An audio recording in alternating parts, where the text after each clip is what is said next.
సంవత్సరాలుగా మనం వింటున్నాం, చూస్తున్నాం. అయితే ఆయనకి ఏంటంటే 4 సార్లు ముఖ్యమంత్రి చేసిన అభివృద్ధి సంక్షేమాన్ని 2 కళ్ళు ముందుకు తీసుకెళ్తున్న పరిపాలనా దక్షుడిగా పేరు పొందిన శ్రీ గౌరవ ముఖ్యమంత్రి వర్యులు నారా చంద్రబాబు నాయుడు గారిని విమర్శిస్తున్నాను అని కూడా ఒంటి మీద తెలివి లేకుండా మతి భ్రమించి మాట్లాడుతున్న ఒక మనిషి మానసికంగా పూర్తిగా జబ్బు పడిపోయిన మనిషి గురించి మాట్లాడాలంటే నాకు జాలేస్తుంది. యాక్చువల్గా అసలు ఏమని మాట్లాడాలి అర్థం అవడం లేదు. ఎందుకనంటే ఆ పాపం ఆ మందులు పనిచేయడం లేదేమో నాకు చిన్న అనుమానం కూడా ఉంది. లండన్లో తెచ్చుకున్న మందులు పనిచేయడం లేదు. పోను సరే ఇంక వేరే హాస్పిటల్కి వెళ్ళాలంటే డబ్బులు లేవేమో, కానీ నేను ఒక పని అయితే చేయగలుగుతాను. ఆయన కోసం రికమెండ్ చేసి సీఎం రిలీఫ్ ఫండ్ నుంచి కొంత డబ్బులు ఇప్పించే ఏర్పాటు చేస్తాను. కొంచెం మంచి డాక్టర్ దగ్గర చూపించుకుంటే బాగుంటుందని నేను అనుకుంటున్నాను. ఎందుకంటే పాపం వయసు కూడా చిన్నది అంటున్నాడు కదా. ఈ వయసులో పాపం పూర్తిగా మైండ్ పోయింది. మైండ్ పోవడం వల్ల ఆయన చేసిన అప్పులు మనం చేసినట్టుగా చూపిస్తూ ఆయన ఎవరితో మాట్లాడుతున్నాడో మనకు తెలియదు. ఎందుకంటే ఆయనకి యాక్చువల్గా పెద్దలంటే గౌరవం ఉంటుందని మనం ఎప్పుడు అనుకోవడానికి కూడా లేదు.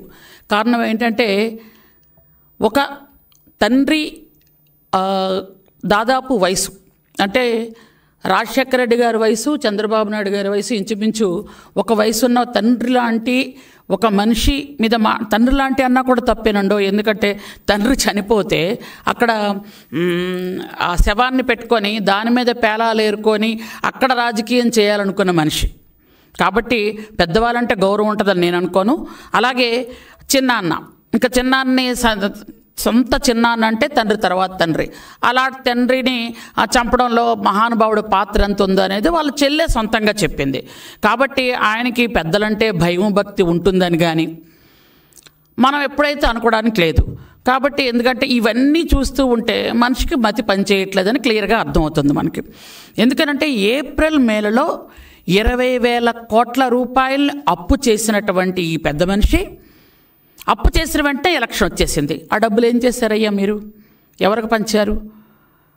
తాడేపల్లి కొంపలో వేశారా? తాడేపల్లి కొంప కట్టారా?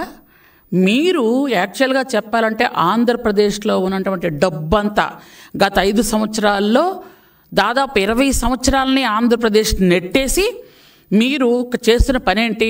తాడేపల్లి ప్యాలెస్ కట్టుకోవడం, ప్యాలెస్ చుట్టూ కంచేసుకున్నట్టు పెద్ద పెద్ద గోడలు కట్టుకోవడం, ఎగ్ పఫ్ఫులు తినేయటం, కోట్లాది రూపాయలు ఖర్చు పెట్టి మీరు ఏసీలు వేసుకోవడం, కోట్లాది రూపాయలు ఖర్చు పెట్టి మీ ఇంటికి రోడ్డు వేసుకోవడం. ఇది తప్ప ఏం పని చేశారు చెప్పండి? పోలవరం నిధులు మింగేశారు, అమరావతి నిధులు మింగేశారు, అలాగే డోక్రా మహిళ నిధులు మింగేశారు. చివరికి చిన్న గ్రామ పంచాయతీ గ్రామ సచివాలయాల నిధులు కూడా మింగేశారు.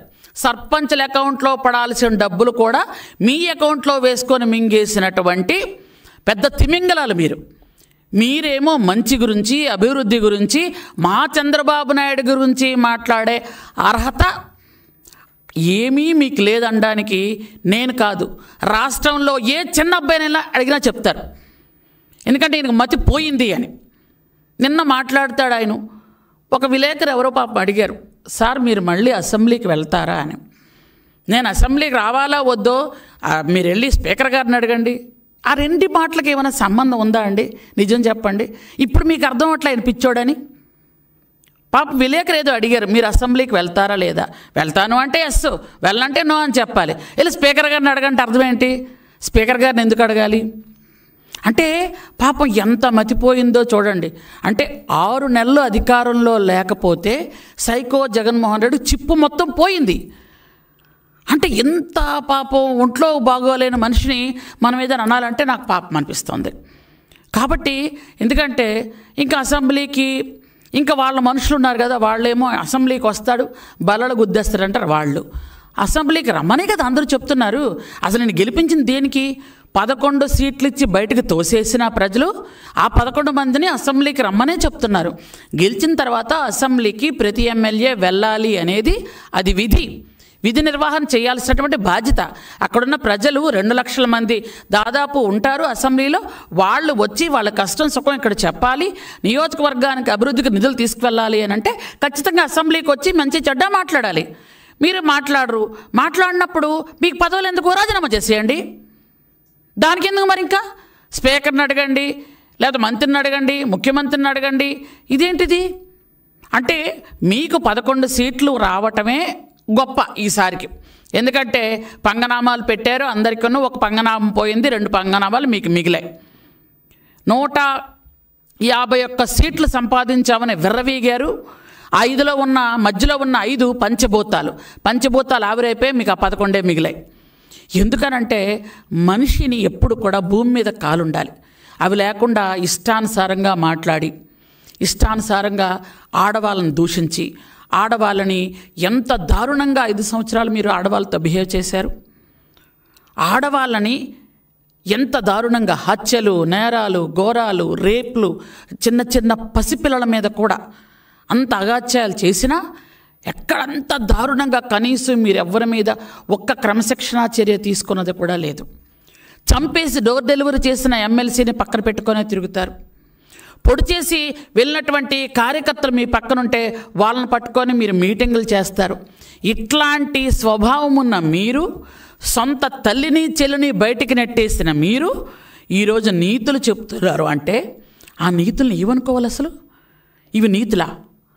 మీరు గత 5 సంవత్సరాలు బూతులే మాట్లాడారు. ఇప్పుడు మీ నోట్లో నుంచి నీతులు వస్తూ ఉంటే అవి కూడా ప్రజలకి చాలా దారుణంగా వినిపిస్తున్నాయి. ఎందుకంటే మీ అంత అసహ్యంగా, మీ అంత అవమానకరంగా, మీ అంత గుబ్సాకరంగా మేము మాట్లాడలేం. మాకెందుకంటే చంద్రబాబు నాయుడు గారు ఒక క్రమశిక్షణ నేర్పించారు. క్రమశిక్షణతో, నీతి నిజాయితీలతో పనిచేస్తున్నటువంటి తెలుగుదేశం పార్టీ కార్యకర్తలం మేము. కాబట్టి మీకు మతిపోయి మాట్లాడుతున్నారు. మీకు అసెంబ్లీకి రావాలి అనిపిస్తే రండి, రాకూడదనుకుంటే రాజీనామా చేసి పొండి. అంతేగాని చంద్రబాబు నాయుడు గారిని ఇంకొకసారి నోటుకొచ్చినట్టు మాట్లాడితే, మొన్నసారి 11 సీట్లతో బయటికి గెంటేశారు.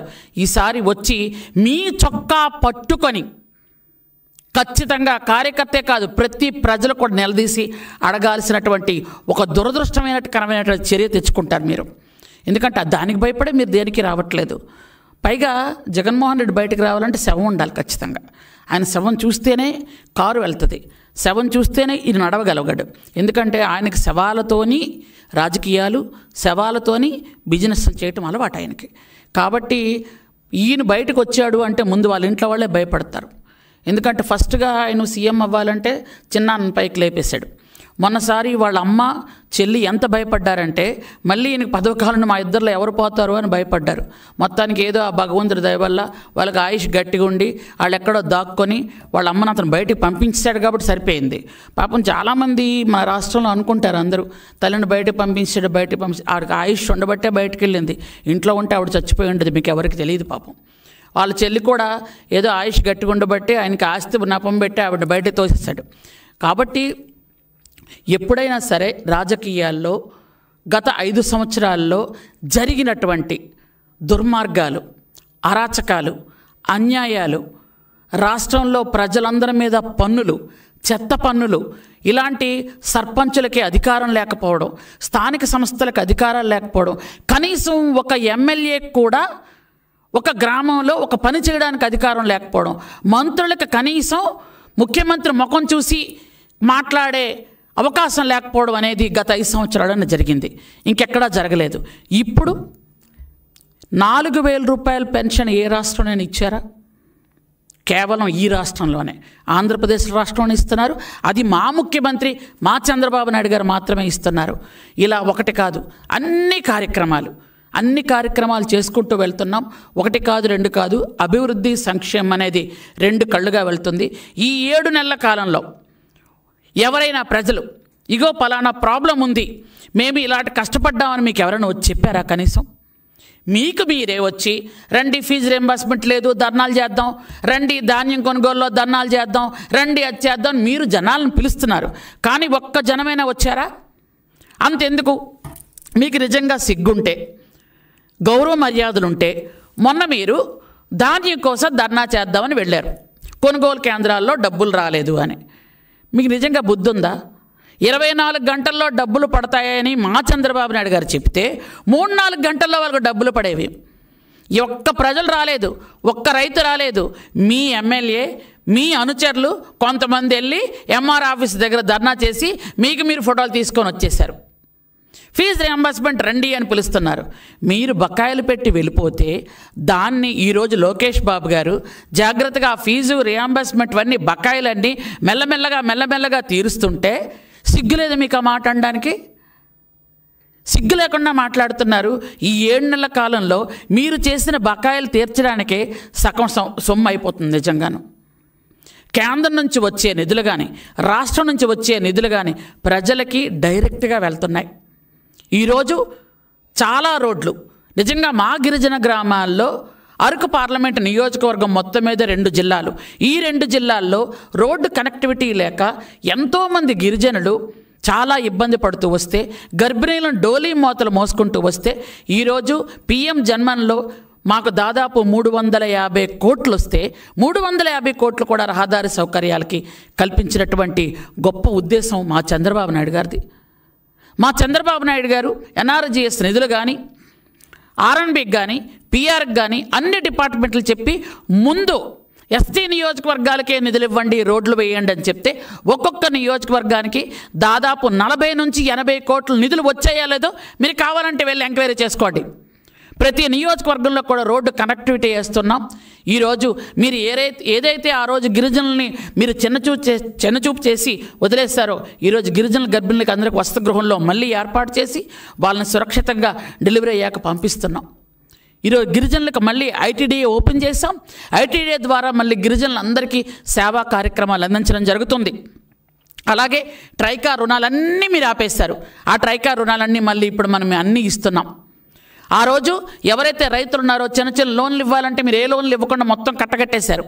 ఈరోజు మళ్ళీ అన్ని రుణాలు ఇస్తున్నాం. అలాగే స్కూల్స్లో ఏ ఫెసిలిటీలు లేకుండా ఉంచారు. ఈరోజు అన్ని స్కూల్స్, ఒక ట్రైబల్ వెల్ఫేర్ స్కూల్సే కాదు, అన్ని స్కూల్స్లో కూడా టాయిలెట్స్ నిర్మాణం కానీ మంచినీటి సదుపాయం కానీ అన్ని రకాలుగా చేసుకుంటూ వెళ్తున్నాం. ఏది ఒక్కటి చెయ్యలేదని చెప్పండి. మీరు మీ దొంగ లెక్కలతో, మీ దొంగ మాటలతో మీరు అవమానకరంగా ప్రజలను మాట్లాడితే ప్రజలు ఆల్రెడీ మీకు బుద్ధి చెప్పారు.